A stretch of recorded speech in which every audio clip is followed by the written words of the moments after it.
과수 화상병으로 인한 농가 손실은 매년 크게 늘고 있는데요. 정부가 그동안 국비로 지원하던 손실보상금 일부를 지자체가 부담하는 방안을 추진하고 있습니다.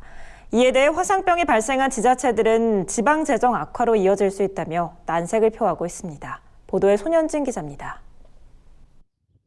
과일나무가 불에 탄 것처럼 말라 죽게 하는 과수 화상병. 해마다 초여름이면 사과와 배 주산지 중심으로 크게 번져 과수 산업을 헤집어 놓고 있습니다. 올해 전국의 피해 면적은 355헥타르로 축구장 500개 크기나 됩니다. 병이 발생한 과수원은 나무를 뽑아 땅에 묻는 공적 방제가 이뤄지는데 이로 인한 농가 손실은 전액 국비로 지원됩니다. 그런데 최근 정부가 이 과수 화상병 손실 보상금을 지방자치단체와 분담하기로 하면서 논란이 되고 있습니다. 농식품부가 입법 예고한 식물방역법 시행령 개정안을 보면 손실보상금의 80%는 국가가, 나머지 20%는 시도가 지급하도록 했습니다. 방제의 효율성을 위해 국가와 지자체의 분담 비율을 명확히 정해두겠다는 취지입니다.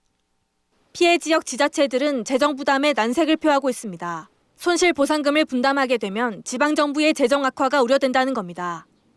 매년 과수화상병 피해 규모가 역대 최대를 기록하면서 손실보상금은 큰 폭으로 증가하고 있습니다.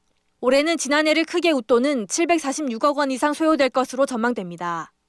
정부 방침대로라면 전체 발생 면적의 80%에 이르는 충청북도는 131억 원가량의 손실보상금을 부담해야 할 것으로 추정됩니다. 농정 예산으로 도비가 1220억 정도 돼요. 131억 되면 이게 한 11% 정도 차지하는 금액이기 때문에 저희 입장에서는 엄청난 이게 부담이 되는 거고. 정부는 현행 법상 국가와 지자체가 병해충 대응 주체로 명시돼 있는 만큼 시도가 보상금을 분담해 화상병 확산 방지에 함께 노력해야 한다고 보고 있습니다. 구제역 사태 직후였던 2011년 가축 살처분 피해 보상금을 지자체와 분담하는 것으로 법을 바꾼 전례도 있다는 겁니다.